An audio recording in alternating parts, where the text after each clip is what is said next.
Thank you very much. Thank you.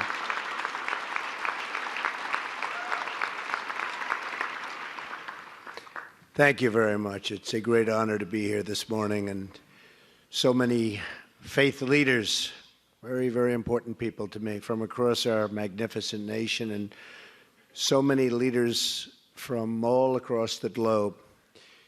Today we continue a tradition begun by President Eisenhower some 64 years ago. This gathering is a testament to the power of faith and is one of the great customs of our nation. And I hope to be here 7 more times with you.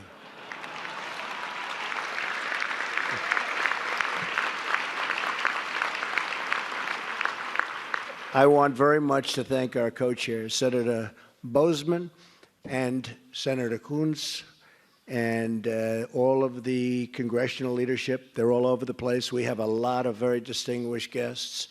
And we have one guest who was just sworn in last night, Rex Tillerson, Secretary of State. Going to do a great job.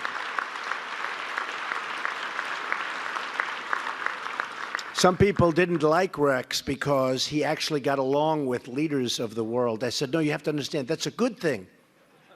That's a good thing, not a bad thing. He's respected all over the world, and I think he's going to go down as one of our great, great secretaries. We appreciate it. Thank you. Thank you, Rex. Thank you as well to Senate Chaplain Barry Black for his moving words. And I don't know, Chaplain, whether or not that's an appointed position. Is that an appointed position? I don't even know if you're a Democrat or if you're a Republican, but I'm appointing you for another year. The hell with it. And I think it's not even my appointment. It's the Senate's appointment, but we'll talk to them. Your son is here. Your job is very, very secure, okay? Thank you, Barry. Appreciate it very much. I also want to thank my great friends, though. Roma. Where's Roma? Beautiful Roma Downey.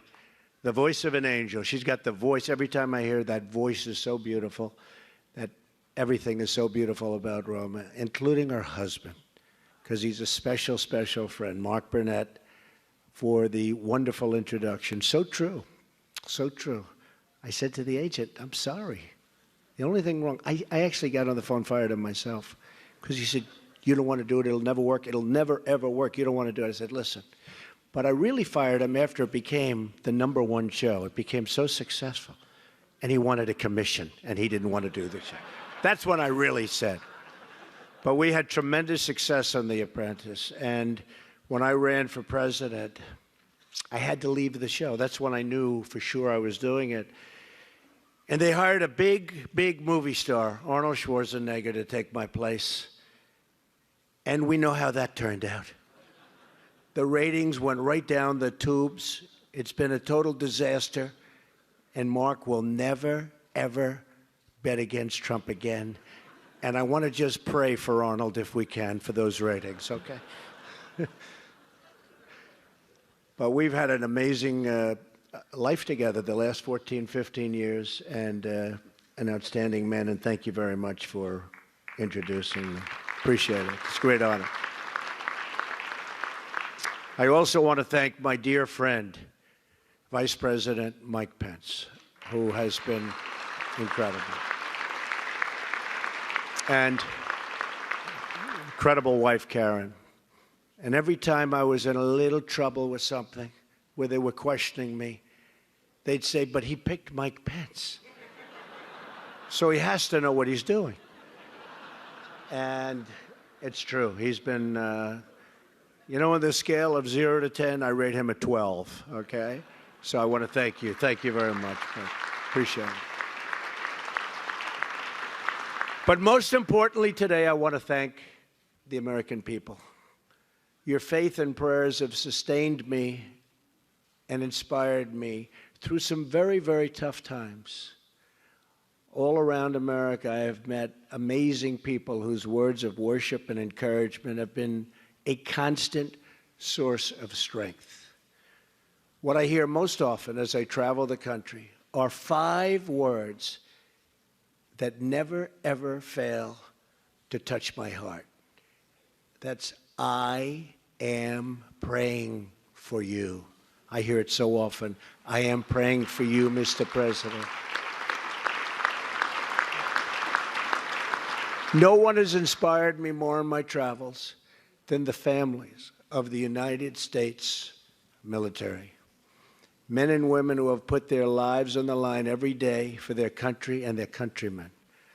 I just came back yesterday from Dover Air Force Base to join the family of Chief William Ryan Owens as America's fallen hero was returned home. Very, very sad, but very, very beautiful. Very, very beautiful. His family was there. Incredible family, loved him so much, so devastated. He was so devastated. But the ceremony was amazing. He died in defense of our nation. He gave his life in defense of our people.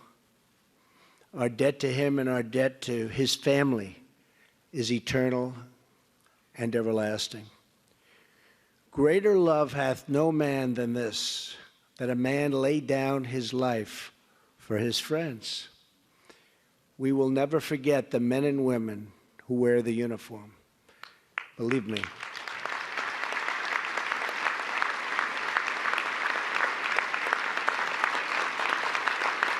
Thank you.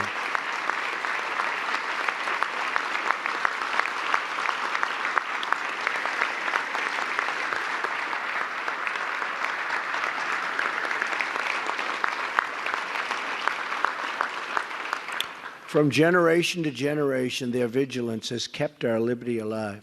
Our freedom is won by their sacrifice, and our security has been earned with their sweat and blood and tears. God has blessed this land to give us such incredible heroes and patriots. They are very, very special, and we are going to take care of them.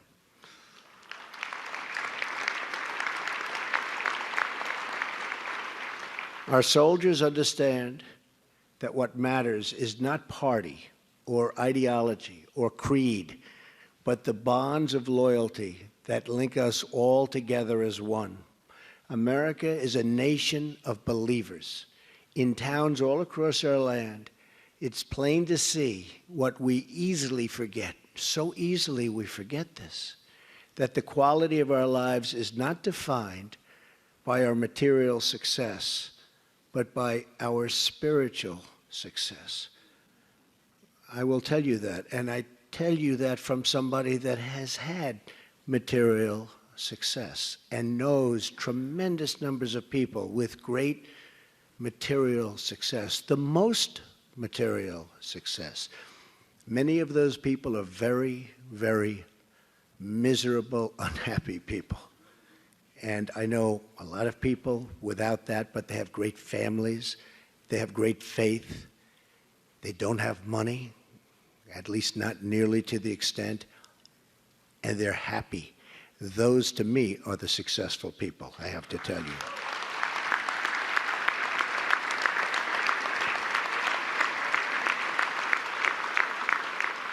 I was blessed to be raised in a churched home. My mother and father taught me that to whom much is given, much is expected. I was sworn in on the very Bible from which my mother would teach us as young children. And that faith lives on in my heart every single day. The people in this room come from many, many backgrounds. You represent so many religions and so many views. But we are all united by our faith in our Creator and our firm knowledge that we are all equal in His eyes. We are not just flesh and bone and blood. We are human beings with souls. Our republic was formed on the basis that freedom is not a gift from government, but that freedom is a gift from God.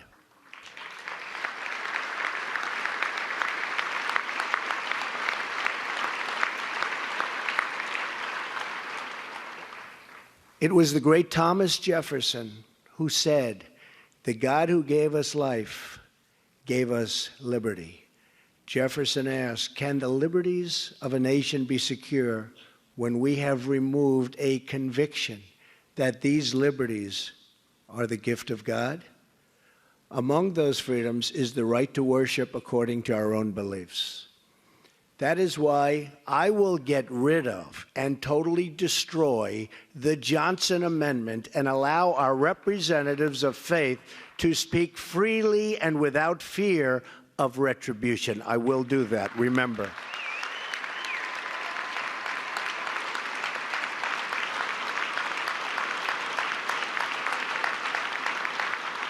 Freedom of religion is a sacred right, but it is also a right under threat all around us. And the world is under serious, serious threat in so many different ways.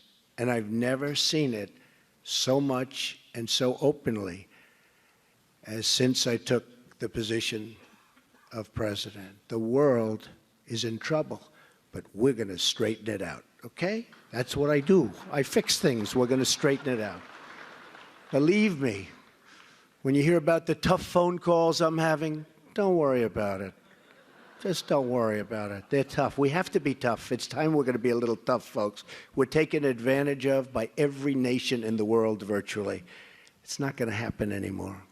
It's not going to happen anymore. We have seen unimaginable violence carried out in the name of religion, acts of wanton religious minorities, horrors on a scale that defy description. Terrorism is a fundamental threat to religious freedom.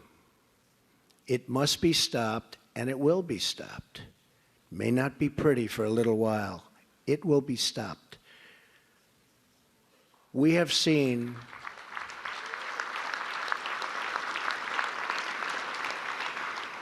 and by the way, General, as you know, James Mad Dog, shouldn't say it in this room, Mattis. Now, there's a reason they call him Mad Dog Mattis. Never lost a battle, always wins them, and always wins them fast. He's our new Secretary of Defense. We'll be working with Rex. He's right now in South Korea, going to Japan, going some other spots. I'll tell you what, I've gotten to know him really well. He's the real deal. We have somebody who's the real deal working for us, and that's what we need. So you watch.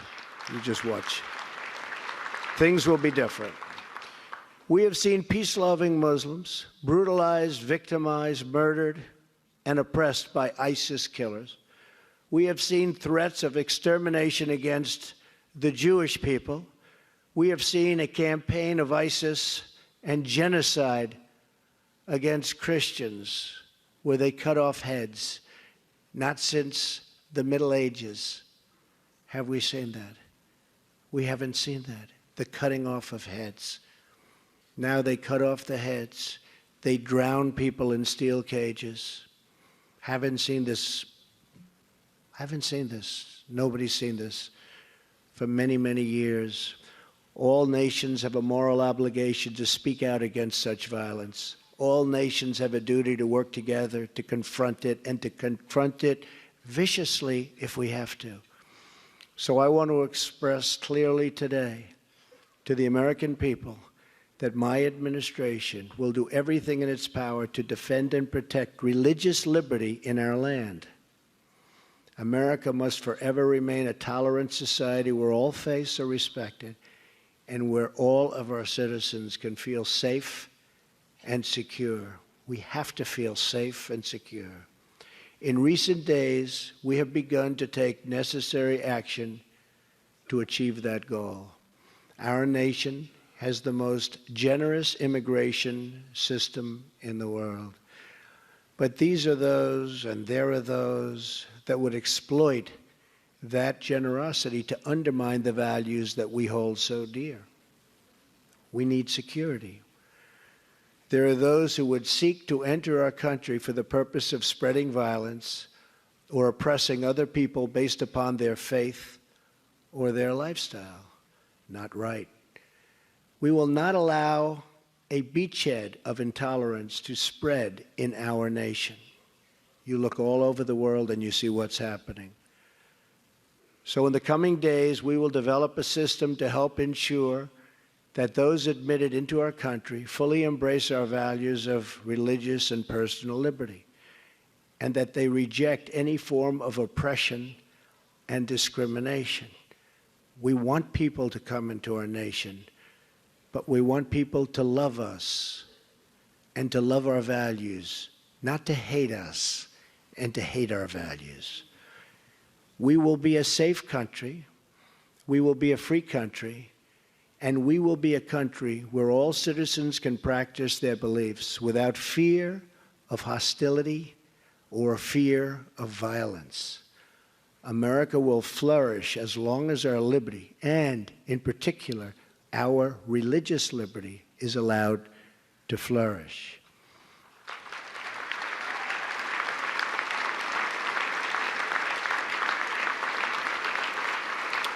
America will succeed as long as our most vulnerable citizens, and we have some that are so vulnerable, have a path to success.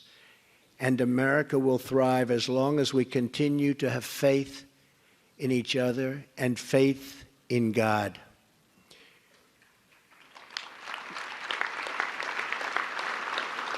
That faith in God has inspired men and women to sacrifice for the needy, to deploy to wars overseas, and to lock arms at home to ensure equal rights for every man, woman, and child in our land. It's that faith that sent the pilgrims across the oceans, the pioneers across the plains, and the young people all across America to chase their dreams. They are chasing their dreams. We are going to bring those dreams back. As long as we have God, we are never, ever alone.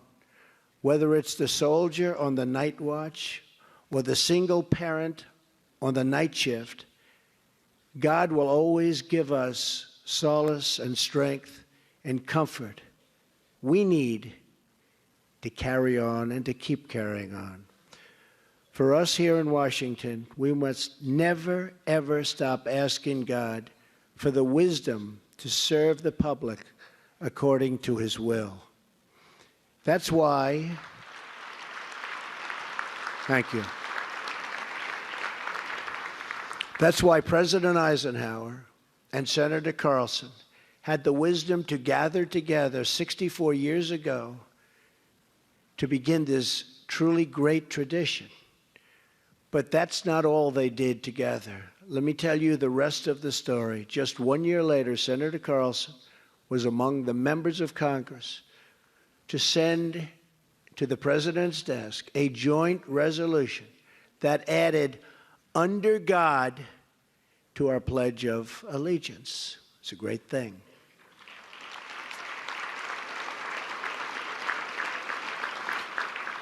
Because that's what we are, and that is what we will always be, and that is what our people want. One beautiful nation under God. Thank you, God bless you, and God bless America. Thank you very much. Thank you.